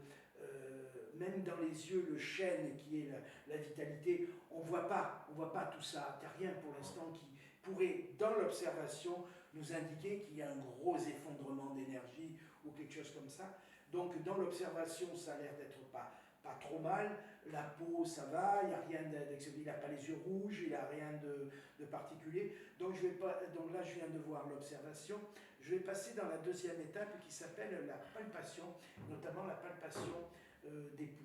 Tu veux bien me donner... Juste Thierry, désolé de vous couper, dans l'observation, on parle bien de l'observation externe, la peau, les yeux. Tout à fait. Voilà, un tas de paramètres qui pourraient nous donner des indications, c'est ça? Tout à fait, tout à fait. Dans l'observation, il faut tout regarder.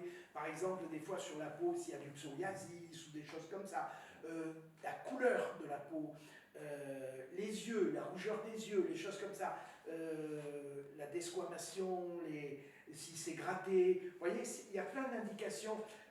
J'allais dire, on lance l'observation le plus neutre possible. D'accord. Voilà. Et puis, on peut poser après des questions, si c'est gratté, est-ce qu'il a eu un choc, est-ce qu'il s'est frotté, ou des choses comme ça, quoi.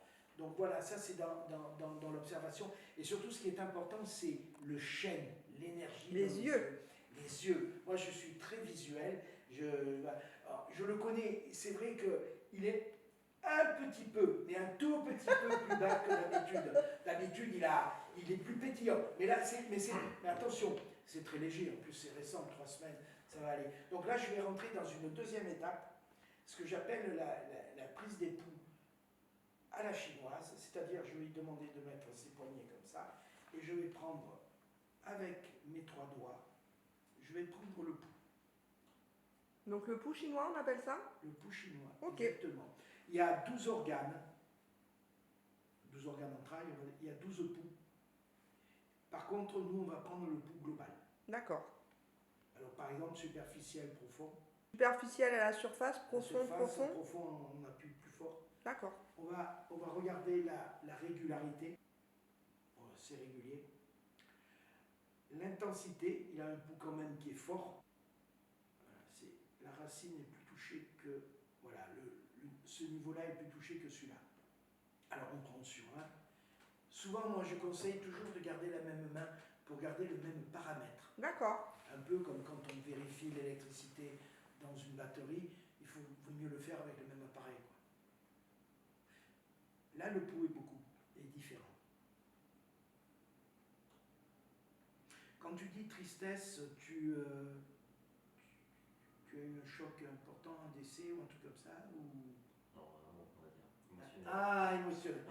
Ok, d'accord. Ok. Est-ce que tu as... Alors, une fois qu'on a pris le pouls, il a un pouls à tendance plutôt tendue, fort, donc presque comme si il avait une colère qu'il n'avait pas exprimée, ou une frustration. Quand vous dites fort, Thierry, c'est tonique, c'est comment? Tonique. D'accord. Son pouls est tonique. Par contre, pas en profondeur. En profondeur, il est beaucoup plus léger, beaucoup plus faible. Veux-tu bien tirer la langue, s'il te plaît? Alors, qu'est-ce qu'on va voir dans la langue? C'est bon, tu peux. On va voir la motilité, l'enduit, la couleur de l'enduit, la texture de l'enduit, la forme de la langue, la couleur de la langue. Est-ce qu'il y a des empreintes dentaires, etc., etc. On va donc, à partir de... Donc, il y a une observation, les poux. Dans l'observation, il y a toujours la langue, bien sûr. Quand vous parlez d'enduit, c'est le truc qu'on a au-dessus de la langue que tout le monde a? Oui, alors on a normalement un enduit normal est un enduit fin, léger, blanc, pratiquement translucide. Alors c'est très facile l'enduit. L'enduit, c'est souvent la pathologie de choses perverses externes. S'il a pris froid, il aura un enduit blanc. S'il a pris un coup de chaleur, ou même s'il a mangé quelque chose qui est plutôt chaud et qui lui a négativité, ça va être un enduit jaune, par exemple. S'il a émotionnellement touché, il a des empreintes dentaires légères. C'est quoi des empreintes dentaires, Thierry? C'est-à-dire que la langue, elle tapisse l'intérieur de la bouche et normalement, elle doit pas avoir d'empreinte dentaire. Si elle a des empreintes dentaires, ça veut dire que la rate qui contrôle les chairs, elle s'étale. D'accord. Donc on voit des empreintes dentaires. Voilà. Lui, ça se situe déjà un peu au niveau de la rate, en premier abord. Hein. Et quand on va pousser plus loin dans le bilan, il vous dit 11 heures, etc. Apparemment, il y a quelque chose d'alimentaire, surtout qu'il décrit après le repas, il plonge du nez. Donc plonger du nez après le repas, c'est un manque d'énergie, souvent de la rate estomac. D'accord. Voilà. Ok. Voilà. Mais ça, c'est la conséquence. L'origine va venir au niveau psycho-émotionnel. Donc voilà. Là, on ne va pas rentrer dans le détail. Je veux garder une certaine neutralité. Neutralité, oui. On n'a pas à rentrer en cabinet, je le fais. Mais là, pour les besoins du film et pour montrer qu'on n'est pas intrusif, je perçois ce qui ne va pas, grâce au pouls.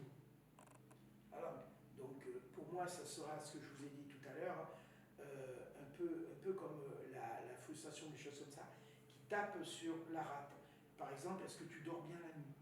Ou est-ce que tu Non, je me réveille à 3h, 5h, c'est sur là. Comme par hasard, 3h, 5h, le poumon, donc la tristesse. Vous voyez, il y a tout un contexte, et en plus là, on va rentrer dans l'hiver. Hein, donc il y a quand même un contexte assez important. N'empêche que ça demande ses poufs, sa fatigue, son coup de barre. Est-ce qu'il craint le chaud? Est-ce qu'il craint le froid? Non, pas plus que ça. L'humidité, tout ça, ça va, nickel. Donc tu n'as pas d'éléments climatiques qui te tapent sur le système ou qui t'interrompent. Donc c'est vraiment, on va dire, là, ça relèvera ce qu'on appelle, nous, des 7 passions qui a ressurgi sur l'état physique. D'accord. Voilà. Donc, il y aura 2 possibilités. Soit il y a un vide d'énergie du poumon, d'accord, qui va se ressurgir sur le système alimentaire, respiratoire et digestif aussi. Donc on va s'occuper du poumon puisque c'est le maître de la tristesse, mais on va s'occuper aussi du système digestif pour qu'il puisse transformer les aliments à plusieurs endroits. Ou alors c'est le foie qui a tapé sur la rate estomac. Et donc à ce moment-là, on va lui proposer soit un traitement en acupuncture, soit en pharmacopée, soit conseil, par exemple, je le connais, c'est quelqu'un d'en joué, Lionel profite d'aller bouger un peu en forêt, etc. Ne rumine pas, va bouger, par exemple, fait du qigong, etc. Voilà. Ramener du mouvement, donc une activité physique. Du mouvement parce que c'est quelqu'un qui est toujours en mouvement, qui aime bien bouger, et là je le perçois comme un peu abattu de ne pas pouvoir bouger.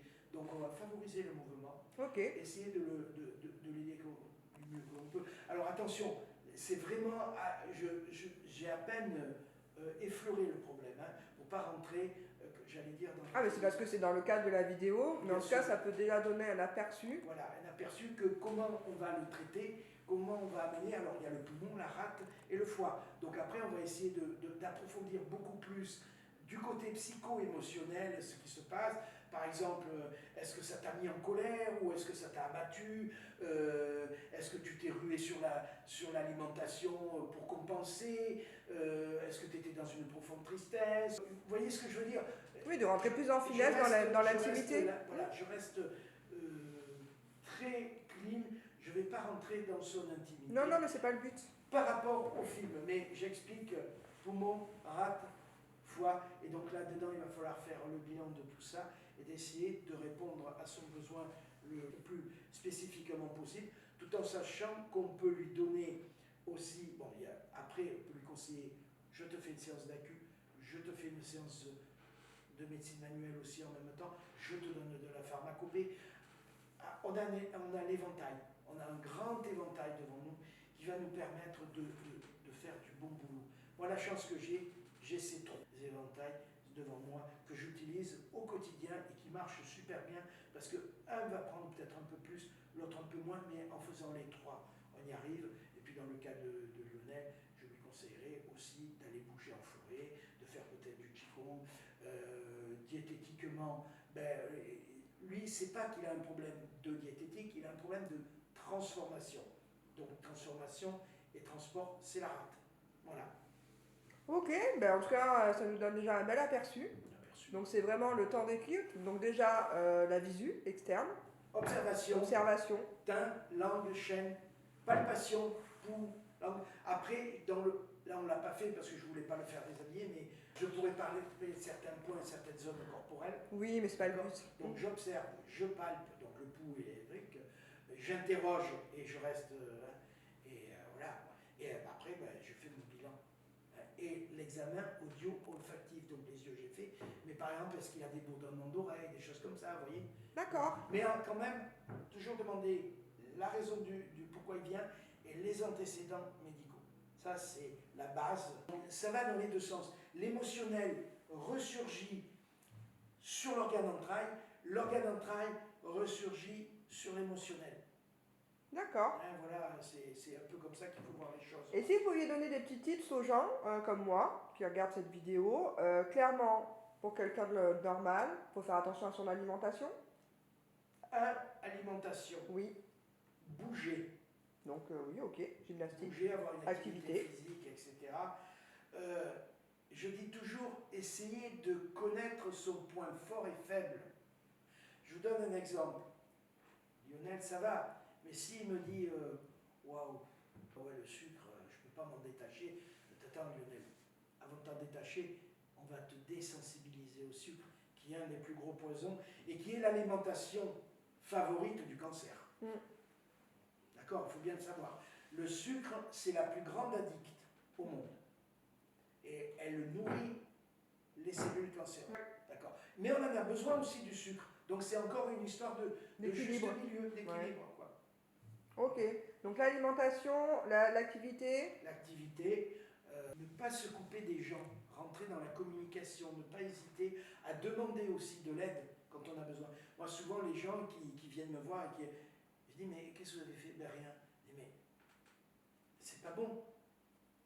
Allez vers les gens. Vous avez des gens dans votre cas, par exemple, vous avez un mauvais cap, allez, un coup de psychothérapie, un coup de ceci, un coup de cela, du qigong, etc. Il ne faut pas hésiter à réorienter ou il faut arrêter personnellement de penser que notre ego est capable à lui tout seul de faire les choses. Moi, quand j'ai mal au dos, je vais voir un confrère. Non, mais c'est clair. Je me suis fait piquer, je me suis fait faire des ventouses, je me suis fait... Parce que j'arrive pas tout seul. Et j'ai besoin des autres. On a besoin des autres. Exactement. Complètement. Y compris dans le dialogue.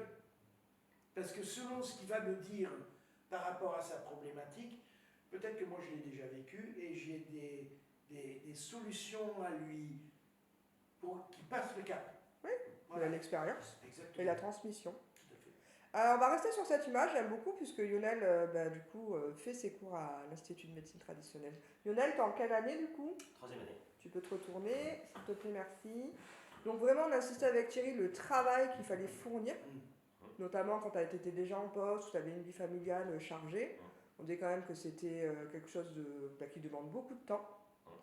Il faut être aussi très régulier. Quand on est étudiant ici, il faut être le plus régulier possible, on va dire, pour ne pas prendre de retard. Parce que maintenant, les cours sont assez intenses, je reconnais, mais tout est utile. C'est vrai, faut dire. C'est un gros puzzle, comme me dit Thierry, c'est vrai que je me rends compte en 3e année. En 1re année, on nous donne plein de pièces d'un gros puzzle. On ne sait pas trop. On a parlé du puzzle avec. Et puis après, en 3e année, on dit tiens, telle pièce va là, telle pièce va là, puis on commence à faire des liens de ce fameux grand puzzle. C'est bien. Lionel, si tu veux, tu peux te tourner un petit peu parce que je vois que tu es en train de te faire un torticolis. C'est bien parce que ça n'a pas été préparé, hein, c'est que du spontané. Hein. Ah, mais ils me connaissent, mes petits lecteurs. Nous, on est toujours dans le spontané. L'image du puzzle est tout à fait vraie. Et c'est vrai que nous, ne serait-ce qu'à la journée d'information, nous précisons qu'on a beaucoup de travail et qu'au minimum, c'est 1 heure de travail par jour. Est-ce que tu confirmerais ça? Oui, minimum, c'est minimum. Bon, alors c'est vraiment le minimum chez Lionel, moi je précise. Par contre, vous faites bien, Thierry, c'est une belle information. Vous avez des journées portes ouvertes, je crois. Tout à fait. On en a une au printemps, dans chaque centre, et une en septembre. Ok. Tu as fait une journée d'info, oui. toi. Je crois que ça serait bien. Encore une fois, je connais les choses, mais c'est mieux que ça soit fait par quelqu'un qui l'ait vécu. Donc j'ai fait la journée porte ouverte en juin, parce qu'il y en a en juin, il y en a en septembre. Moi j'ai fait celle de juin, il y a donc 3 ans de ça. Et c'est vrai qu'on nous dit les grandes lignes de en quoi ça consiste, la médecine chinoise déjà. Et après on rentre un petit peu dans le détail avec, je crois, 2-3 ateliers pratiques On nous montre un petit peu les ventouses, on nous montre un petit peu ce que c'est que l'acupuncture. Ah, donc il y a vraiment des démonstrations aussi. Oui, démonstration. Et on nous dit vraiment quel est le but à quoi cela sert, parce que c'est un autre monde, on rentre dans un nouveau monde. La médecine chinoise, c'est un nouveau langage. Ah bah oui. Et encore moi, je veux dire, je suis pas du milieu médical, donc moi je suis pas trop, on va dire, perturbé, mais ceux qui sont du milieu médical découvrent un autre milieu et parfois c'est eux qui sont le plus perturbés. C'est ça, je veux dire, les infirmières, tout ça, qui sont, on leur parle de chi, de froid, de choses bizarres. Donc c'est notre méthode de réflexion. Bah, c'est un nouvel univers. Un nouvel univers en fait. Et donc la journée est très, très intéressante parce que tout le monde, tous les enseignants montrent un petit peu différentes facettes de cet enseignement qui est très large. Et au final, ça nous donne une vision globale qui est assez, je dirais, très intéressante. Quoi. Non, mais c'est chouette d'avoir un retour d'un élève qui est en 3e année. Bien sûr, nous, ce qui nous intéresse, c'est qu'à la fin de leur journée découverte ou portes ouvertes, ils aient tous les éléments pour savoir à quoi ils vont s'engager, à comment on va leur montrer notre méthode pédagogique, parce que, entre guillemets, il y a plusieurs écoles, mais ce qui compte, c'est que notre méthode corresponde bien à la demande. Vous le savez très bien, il y a les kinésiques, les auditifs et les visuels. Et nous, on mixe tout ça. Mais quelqu'un qui ne serait qu'auditif, c'est pas bon pour lui. Parce qu'il y a l'ensemble, vous voyez. Et donc, ce qui est important, c'est de coller à la demande du futur étudiant et de rien lui cacher. Voilà, c'est ça qui est important. Non, mais je crois que la transparence est... Moi, je suis pour la transparence. C'est la plus grande, je crois que c'est la plus grande des portes. Plus on est transparent, on n'a rien à masquer. Non, mais c'est clair, mais je pense que c'est ce qu'il faut. Hein. Bah, déjà, merci Lionel d'avoir bien voulu participer. Merci pour toute l'aide que tu m'apportes aussi. Là, Thierry, je me retourne contre vous. Tu peux rester là, Lionel, ça finira bien l'image. En gros, si on devait résumer la médecine chinoise en un mot, ce serait lequel? Le chi, l'énergie, voilà. Et laisser libre le mouvement de l'énergie dans le corps. Voilà, je crois qu'on ne peut pas mieux dire, les amis. Voilà, l'énergie vitale du corps. Voilà. Quel message vous souhaitez passer aux gens qui vont vous regarder dans cette vidéo? Très bonne question. Parce que c'est beaucoup d'infos à la fois que vous m'avez gentiment demandé de résumer. De comprendre que notre médecine traditionnelle chinoise, je reviens toujours, donc on dit les choses, on les reformule, c'est que nous sommes une médecine proche de l'humain, qui prend ses racines dans l'observation et les cycles terrestres, et que notre médecine est avant tout en partie préventive, curative, qu'elle est pas alternative, qu'elle est complémentaire et intégrative. Oui, complètement. Et qu'on n'est pas du tout opposé, bien au contraire, à la médecine moderne, car on est bien content que quand on se fait une fracture, un infarct, etc., il y ait tout le planel de la médecine occidentale pour faire face. Voilà. Et ça, j'insiste beaucoup sur cette complémentarité. Mais j'aime beaucoup votre humilité et votre approche, Thierry, c'est-à-dire que vous prenez pas, comme vous disiez tout à l'heure, le kéké de Marseille, avec un ego surdimensionné, je sais tout, je suis le maître du monde, pas du tout. Et c'est là que je trouve où il y a cette liberté en 2025. Moi, je parle vraiment de complémentarité. Voilà. Moi, est-ce qu'on peut suivre du coup l'actualité de l'Institut? Alors, sur le site. Ok, donc sur IMTC. Le site, vous tapez IMTC. Alors, vous avez www.imtc.fr. Okay. Après, pour nous contacter, info@imtc.fr. On est sur Internet, il n'y a aucun problème. Vous pouvez vous inscrire aux journées de découverte, etc. quoi. Il n'y a pas de problème, on est transparent, on est ouvert. Ce que Lionel peut aussi confirmer, c'est qu'on a donc un service administratif qui est très performant, avec bien sûr, on s'octroie toutes les possibilités, c'est-à-dire on est suivi par un expert comptable commissaire aux comptes. D'accord. C'est une association, il faut le savoir. Donc on a un service pédagogique, un service administratif, on est Calliope, on essaye de s'entourer de tout ce qui peut se faire le plus légal possible pour être prêt le jour de la légalisation. Et moi je pars du principe que je ne suis qu'un petit rouage pour promulguer et faire avancer la médecine traditionnelle chinoise. Je me mets au service de la médecine traditionnelle chinoise et là je vais regarder droit dans la caméra, car hélas, parmi des grosses têtes, il y en a qui mettent la médecine traditionnelle chinoise au service de l'ego. Moi, je mets mon ego au service de la médecine traditionnelle chinoise. Voilà. Merci en tout cas de... Merci à vous. De toute façon, les amis, ce que je vais faire, c'est que je vais vous mettre toutes les coordonnées, donc le site internet, le contact, le téléphone qu'on pourra retrouver à la fin de cette vidéo. Qu'est-ce qu'on peut vous souhaiter ou c'est quoi? Parce qu'on a vu que franchement, vous avez une vie super riche. Vous êtes multicasquette, chérie. Qu'est-ce que... Bon, je pense que souhaiter, c'est que ça devienne légal, que ça soit reconnu. Voilà, moi c'est... Voilà, je me bats pour ça. Mon père est hélas décédé parce qu'il avait commencé le combat avec moi. On a été dans des ministères, etc. Ça, j'en ai pas parlé, mais je souhaite simplement la légalisation de la profession parce que actuellement, il y a un fourre-tout là-dedans. Et je ne dis pas que ça n'existe pas. Il existe le Reiki, le magnétisme, etc. Nous, ce qu'on veut, c'est une petite case qui s'appelle praticien en médecine traditionnelle. Ouais, je comprends. Connaît notre cadre. C'est tout ce que nous voulons, rien de plus. Et moi, je le veux pour la profession, et ça fera du bien à la profession. Et puis, de toute façon, nous ne sommes que mortels. Je ne suis que de passage. Moi, j'en ai vraiment conscience. Donc, la suite, l'avantage, c'est qu'à l'IMTC, et Lionel peut le témoigner, j'ai prévu la pérennité. C'est important. L'IMTC, c'est pas la famille Vinet. L'IMTC a avancé grâce à la famille Vinet, mais il y a la suite aussi. Et on s'en fout du nom. Nous, ce qui compte, c'est la transmission. La transmission et la pérennité. Fais de tes étudiants tes futurs maîtres. Super, en tout cas un grand merci Monsieur Vinet parce que c'est vraiment important pour moi, parce que ça fait partie d'une des médecines, d'une des premières dans le monde. Et moi, ce qui m'intéresse aussi à travers notre rencontre, c'est de démystifier cette histoire de médecine traditionnelle chinoise et que les gens, quand on leur dit médecine traditionnelle chinoise, qu'ils savent ce que ça veut dire. C'est ça. La MTC, c'est ça, ça et ça et ça. Et vraiment le cadre de la MTC, parce qu'il n'y a rien de pire que de faire des amalgames et c'est pas bon. Je comprends. Voilà, en tout cas, je pense que là, avec cette interview, les gens y verront nettement plus clair. Donc un grand merci à vous, Thierry, un grand merci à Lionel. Et puis moi, je vous souhaite une belle journée, parce que la journée continue. D'accord, je vous remercie. Merci à vous. Comme promis les amis, voici toutes les coordonnées de l'Institut de médecine traditionnelle chinoise, donc le site internet www.imtc.fr, le mail info@imtc.fr.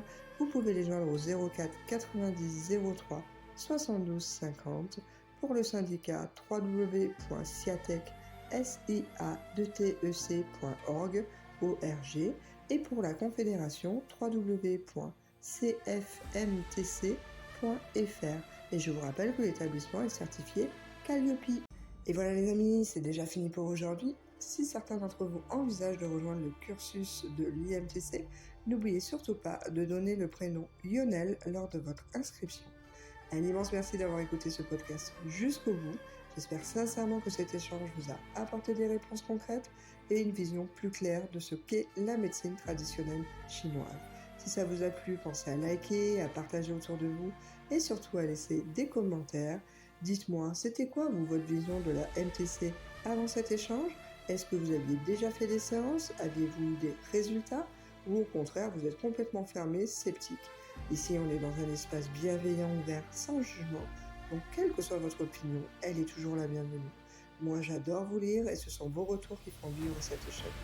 N'oubliez pas de vous abonner pour ne rien rater des prochaines rencontres. Et en attendant notre prochain voyage, moi, je vous embrasse et prenez soin de vous.